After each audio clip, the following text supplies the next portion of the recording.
we will discuss about cellular respiration.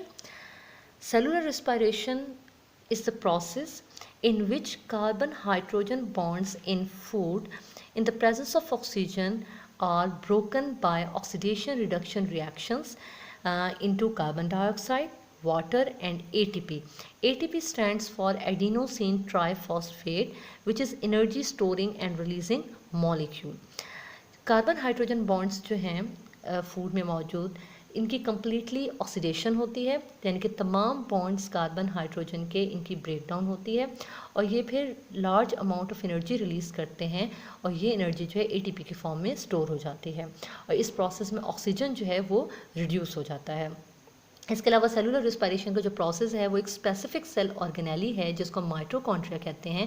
तो ये process जो है वो माइटोकॉन्ड्रिया में हो रहा होता है, जिस इस वजह से इसको हम माइटोकॉन्ड्रिया को power house of the cell भी कहते हैं। इसके अलावा सेलुलर रिस्पायरेशन जो एक मैकेनिकल और बायोकेमिकल प्रोसेस है। बायोकेमिकल प्रोसेस इसलिए है क्योंकि फूड में मौजूद जो कार्बन हाइड्रोजन बॉन्ड्स होते हैं उनकी ब्रेक डाउन होती है और वो एनर्जी रिलीज़ करते हैं। नेक्स्ट टॉपिक है गैसियस एक्सचेंज। गैसियस एक्सचेंज का मतलब है exchange of gases between the environment and the body. अब कौन सी गैसेज एक्सचेंज होती हैं? Oxygen and carbon dioxide. अगर हम प्लांट्स की बात करें तो प्लांट्स जो हैं वो अपने इन्वायरमेंट से कार्बन डाइऑक्साइड लेते हैं, अपनी बॉडी में लेकर जाते हैं और फिर फोटोसिंथेसिस का प्रोसेस जो है उसमें कार्बन डाइऑक्साइड को यूटिलाइज करते हैं, जिसमें ऑक्सीजन रिलीज़ होती है और फिर उस ऑक्सीजन को वो अपनी बॉडी से अपने इन्वायरमेंट की तरफ जो है रिलीज़ कर देते हैं। उसके बाद नेक्स्ट जो टॉपिक है वो आ जाता है ब्रीथिंग।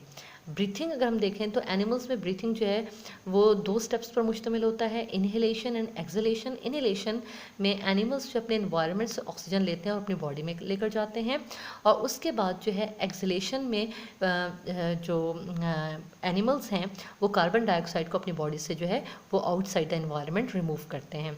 और ब्रीथिंग का प्रोसेस जो है ये फिज़िकल प्रोसेस है। फिज़िकल प्रोसेस इसको हम इसलिए कहते हैं क्योंकि इसमें हमारी बॉडी के डिफरेंट ऑर्गन्स जो हैं वो फंक्शन परफॉर्म कर रहे होते हैं, लाइक रिब्स एंड डायफ्राम जो कि कॉन्ट्रैक्ट और रिलैक्स कर रहे होते हैं, इसलिए हम इसको फिज़िकल प्रोसेस कहते हैं।